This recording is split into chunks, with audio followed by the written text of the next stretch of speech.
درود به همه همراهان عزیز. یکی دیگر از آموزش‌ها است.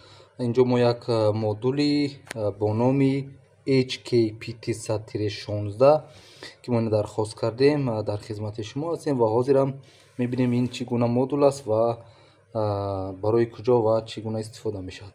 خب سر اول این یک مدولی هست که 16 تا PT100 یعنی حس کننده های حرارت، همون دچک تمپراتور یا که تمپراتور سنسور 16 تا شمارش این قبول میکند و همون معلوماتی که از PT100 ما حرارتی که خوانده میشود توسط شبکه مودبس به ما سر داده میشود. خب چی PLC باشد، چی HMI باشد یا چی یگان بگیم مستری که با این ارتباط برقرار میکند. خب قسم استفاده برش در کجاست؟ ما جاهای داریم که مدولای حرارت بسیار اونجا حس کننده حرارت بسیار است. خصوصا ما یک جایی داریم که در اونجا 11 تا حس کننده حرارت هست، یعنی دچک تمپراتور است. و زمانی که ما اگر خواستیم مدولای PLC را در اونجا استفاده کنیم قیمتش هم خیلی بالا می رود. فرض کنیم یک مدول PLC که 4 تا حس کننده حرارت قبول میکند، ماکسیمالی هم 4 تا یا 6 تا میشود، از دلتا هم 6 تا است. 4 یا 6 تا قبول میکند تقریبا که نزدیک به 1000 سومون است. اما در مجموع این مدولی که ما برای 16 تا پیتی گرفتگیم تقریبا نزدیک به 300 400 300 چند سومون بود.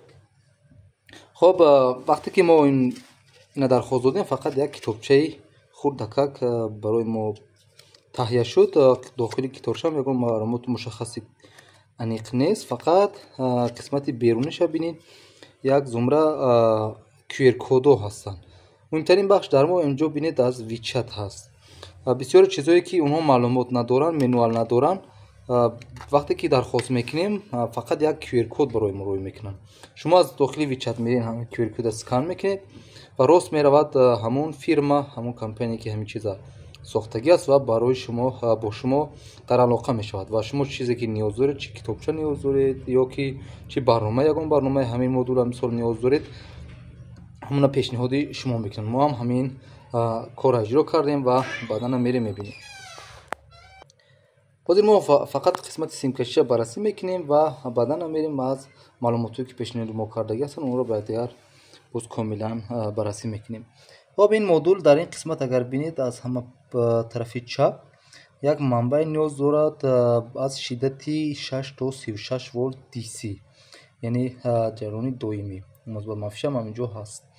اما حس کننده حرارت چه بینید از این قسمت سر میشد، از T1 سر شده T6 و همین خیلی آمدگی این T8 T9 تا T16 16 تا حس کننده اینجا ما میتونیم وصل کنیم.